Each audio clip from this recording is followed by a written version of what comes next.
on NTA Channel 5 Abuja, the Unity Station. I am Hakimat Aliu Ibrahim. The Economic Community of West African States has reiterated its commitment to maintaining dialogue with the three Sahelian nations that recently withdrew from the regional bloc.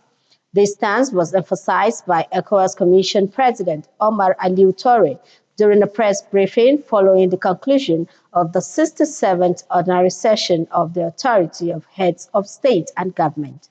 The resolution was part of the communique at the end of the summit, underlining ECOWAS' determination to foster unity and sustainable development across West Africa. Gadba Nata Allah reports.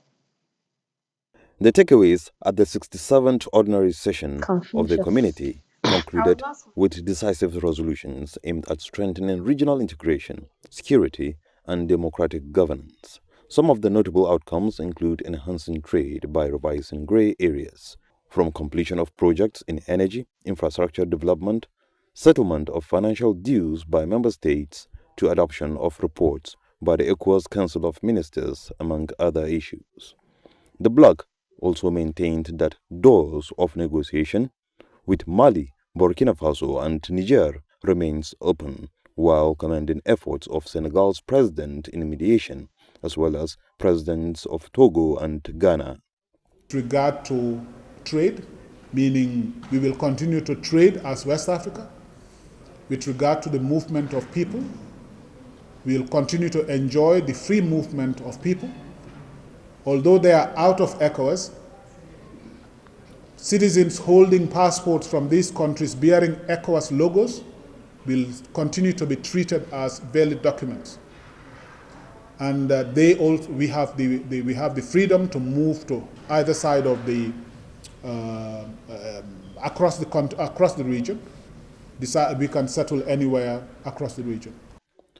On upholding democratic transitions, a timeline has been set for Guinea's transition to hold elections in Guinea-Bissau in November this year and in the Gambia come 2026. The other element I want to add here is the progress that has been registered at the level of the United Nations Security Council, where Resolution 2719 has been adopted. For the first time, this resolution will allow peace support operations to be funded from UN assessed contribution. This is a major game changer, and we have been working with our partners to ensure that the implementation of the resolution goes smoothly. While celebrating progress at 50, ECOWAS leaders emphasized the urgency in tackling security threats, economic hurdles, and governance challenges to ensure stability in West Africa, and also underpinned the need to take note of humanitarian situation arising from massive displacement of population in the region. In Abuja, Garib Muhammad Natala, NTA News.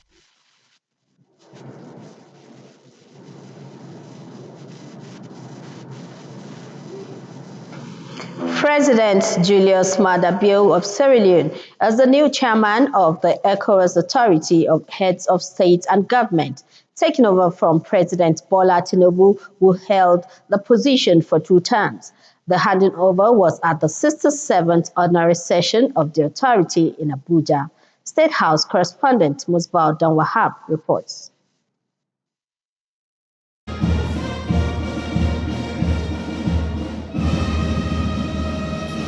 It was the first ordinary session of the ECOWAS Authority of Heads of State and Government in the Golden Jubilee year. The session celebrated the 15 founding fathers of the community, including the only surviving one, General Yakubu Gowon of Nigeria. But then, a more significant moment was in the offing as President Tinubu gave his valedictory speech after serving 2 terms as chairman of the authority.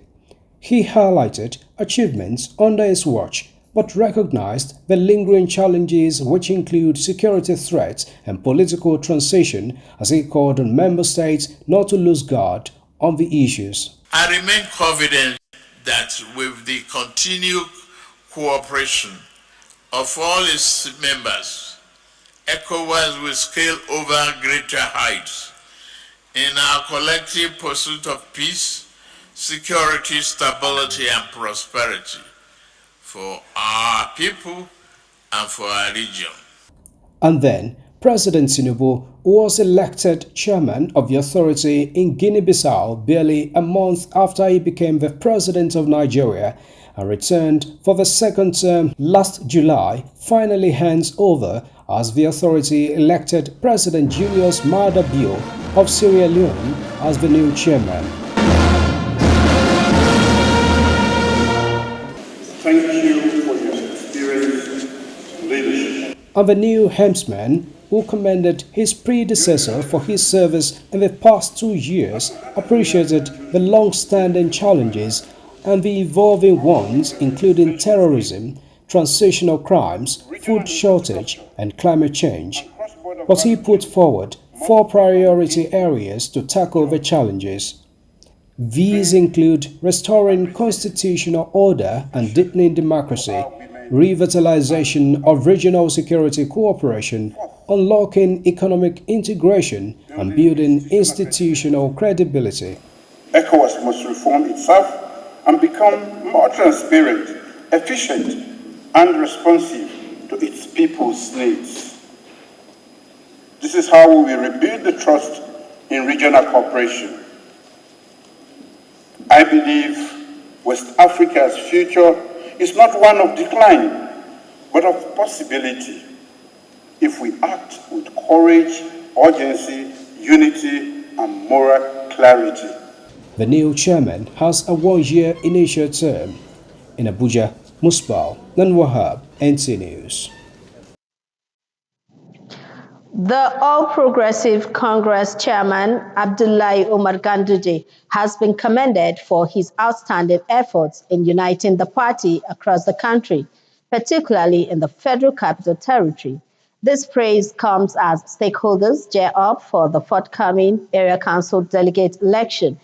In an exclusive interview, former AMAC chairman Abdullahi Adamu Kandido lauded Ganduje's leadership and vision, highlighting his role in strengthening the party's unity and cohesion.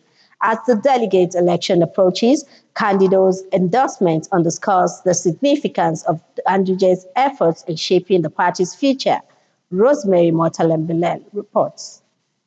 As the election draws near, stakeholders have started lending their voices on who their loyalists will support in the upcoming local government polls. In a bid to sway voters and shape the political landscape, various personalities are throwing their weights behind their preferred candidates.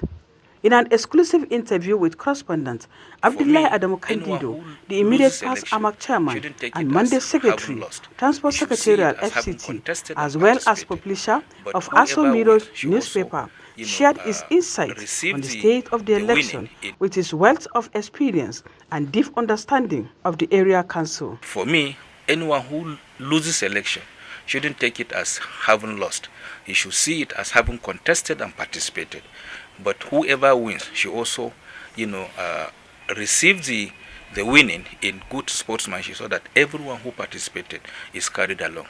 Madam Candidate's opinions carry significant weight because he has earlier expressed his support for Michael Lengu as the candidate of choice for AMAC chairman, citing his leadership qualities and vision for the area. We are all happy as party members and we are ready to go. And in particular, my area council, with Christopher, the incumbent chairman, I believe that every hands will be on deck to ensure that he repeat the success recorded in the last 3 years, so that by the grace of God, AMAC resident will begin to see much more of dividends of democracy. He enjoins stakeholders and delegates to rally behind Michael Lengu's candidacy, leveraging on his potential to drive positive change and development in AMAC. My appeal to them is to please come out en masse and vote for continuity. Vote for the incumbent chairman, Honorable Christopher Mekalangu, so we can sustain continuity and achieve more political and democratic dividends for the people. Having come so far, we can all vividly see that the young person is doing so much for the people. He says by supporting Maikalungu, stakeholders can help shape a brighter future for the area and its residents. Rosemary Moltelen Bilal, NTA News. Moving on, the Old Girls Association of St. Maria Goretti School, Benin City, Abuja branch, has organized a one-day seminar to educate secondary school students on the dangers of social vices. The president of the association, Linda Etute, reaffirms the association's determination to enlighten the younger generation of the story of the departed St. Maria Goretti. Odiri Ogwaru Arutere has the details.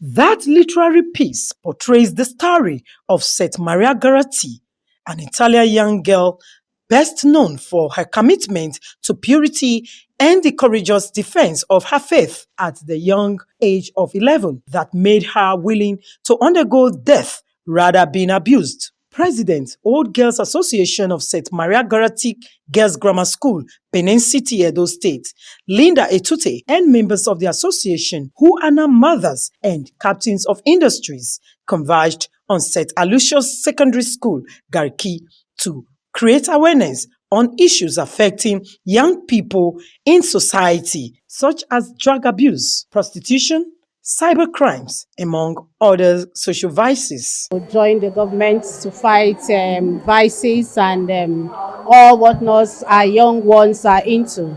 And so we decided to take this program to schools to educate them on the need to abstain and keep themselves as young ones so they can attain their future ambition. And this program is a maiden one. The theme of this program is chastity and abstinence. So we are doing this activity in the school so that we prepare their mind on time not to fall into such trap. And as you can see, they watched the video of St. Maria Goretti, was a young girl too, who fell into that trap, but she said no.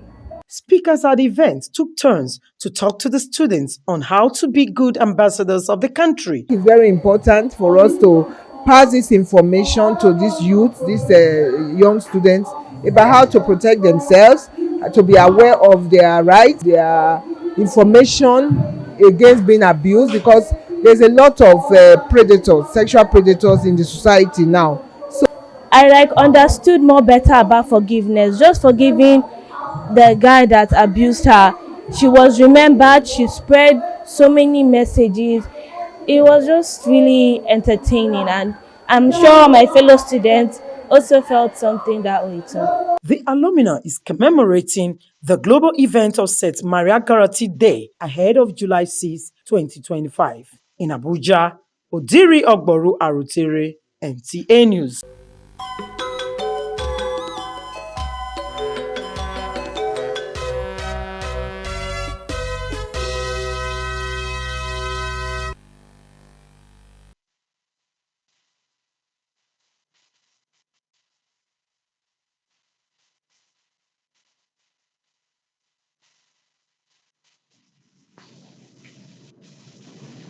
Moving on, members of the Nigerian Bar Association Unity branch, as part of their Law Week program, participated in a health and fitness work.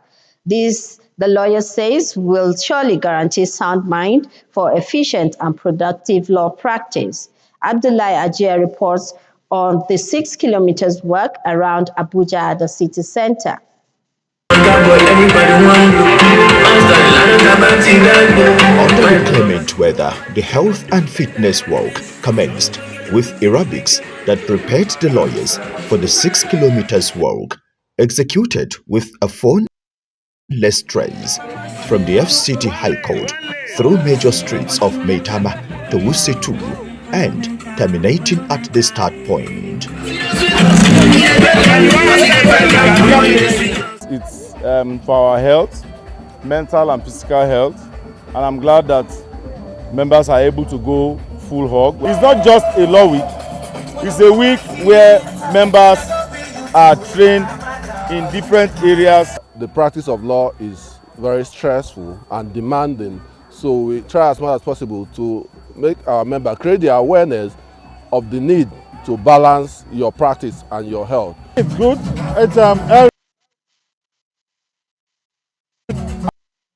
showcase the NBA Abuja branch. The leadership of the branch and members said the successful completion of the entire process shows the quality of healthy men and women in the Unity branch who can deliver inside and outside the courtrooms. It's a fantastic one. I think we lawyers, we need to pay more attention to our health. So the healthier a lawyer is, the more productive he is, the more smart you can think, the more smart you can strategize, and the more you win. Very well planned and executed by our own past chairperson, Dr. Princess Chupani. I'm of the Premier Bar, Lagos branch. This time last week, we were having our own work as well. And so I wanted to come and join because we had our Lagos Law Conference this week, so I couldn't attend anything. This is the first time I'm coming, and it's really fantastic. It takes away stress, gives you energy, and it relieves you from a lot of things, gives you clear mind too. I'm an advocate of exercise because our well-being cannot be overemphasized. So this exercise has indeed added more life to us as individuals, as lawyers. With much encouragement to keep momentum and be active, the learned professionals also used the platform to network and socialize as the branch Law Week climaxes its program with a dinner and a Thanksgiving. In Abuja, Abdullahi Hajia, NTA News. And on that note, we draw the curtain at 1. Join us again at 7 p.m. for more news stories. Good afternoon.